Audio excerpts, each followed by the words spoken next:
Previously on Final Fantasy XIV. So we're going to be talking about a lot of story spoilers here, so spoiler alert, please be aware, we will spoil things for you if you're not careful. Having fought and defeated Lord Xenos, freeing Alminga and Doma, the Warrior Light has to deal with the new adversary, the Ambassador Asahi, who happens to also be Yatsuyu's brother. Having been sent on a secret mission from Xenos himself to force a summoning at the hands of Yatsuyu. So there are a few things that you should know here. If you don't remember them, Xenos took his own life after we defeated him. The death and burial is a matter of public record according to Alphanao, yet he still lives. God's essence will consume her. She will be no more than a husk, a slave to whim and desire. We believe this is the work of the Ascians, whose death is but a minor inconvenience, yet we still aren't sure.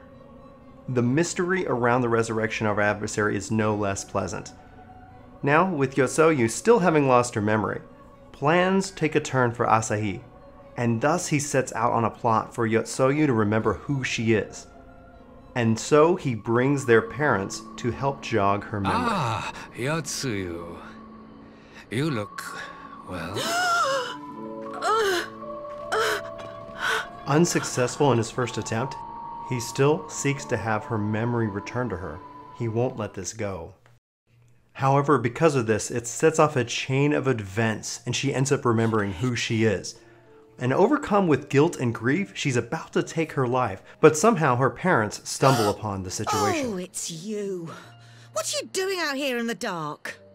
This is the Enclave, is it?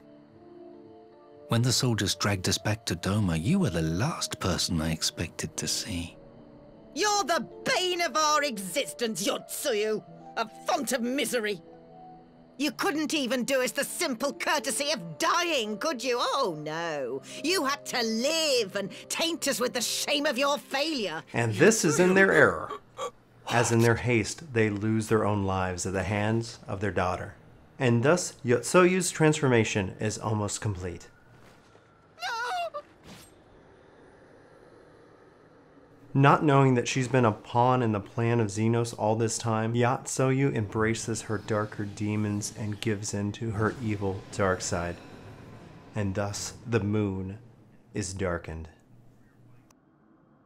So Lord Xenos gets his wish and she becomes a primal, an icon. And the Warrior of Light has no choice in putting her down. The Warrior of Light, having succeeded in defeating Yotsuyu, with her last breath, she deals her brother Asahi a fatal blow. It's in this moment that because of the Echo, we learn the truth of Xenos, that he is alive and he is the mastermind behind all of this. Thanks to the Echo, we can see the whole exchange with Xenos, so at least we don't need to go dig up his grave or anything.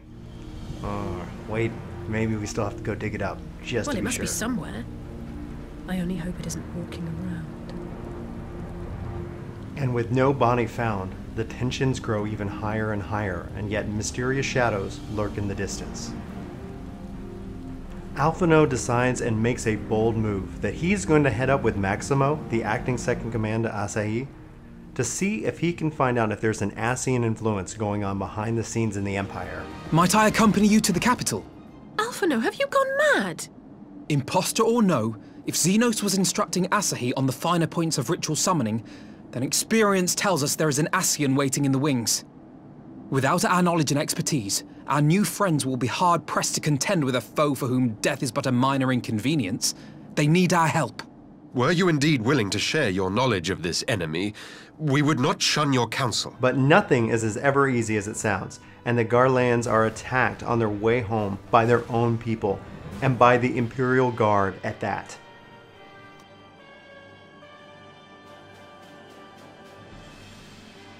But fortune is with them this day, and they are rescued by none other than one who calls himself the Shadow Hunter. Now, we believe the Shadow Hunter to be Gaius, our former adversary from 2.0, but this is still not confirmed. Now it appears that this individual has had some interaction with us before, and he's on a mission to kill as many Ascians as possible. So Alphanao decides to join him and heads straight into the Lion's Den at Garlemald. What awaits him there, we'll have to wait and find out in patch 4.4.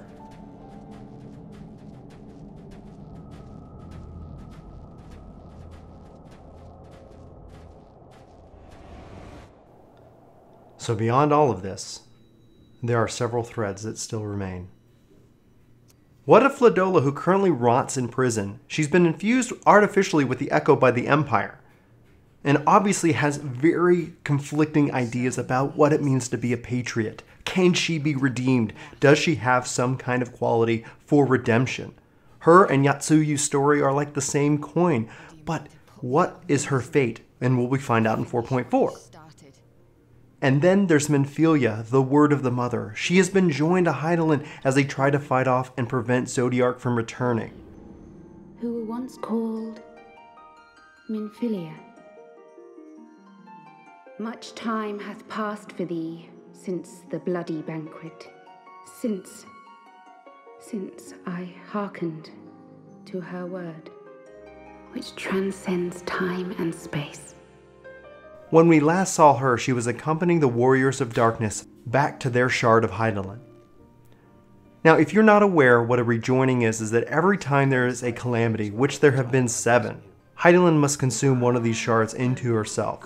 Way back in the day, Darkness, Zodiark, and Hydaelyn existed in peace, but Zodiark craved power and thus he was banished, and thus the 13 shards were formed.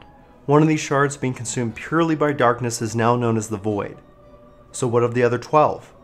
There have been 7 rejoinings, 7 calamities, and so fewer and fewer shards remain. What is the overall fate? Will we be able to prevent Zodiark? Will we be able to prevent the next calamity? I guess we're going to have to wait and see. For Work to Game, my name is Brian. Thanks so much for watching this video, What in the Lore? Catching us up on the story of Final Fantasy XIV. I hope you like it. If you did, please hit that like button, please leave us a comment and let us know what you think and what you think is going to happen in future patches.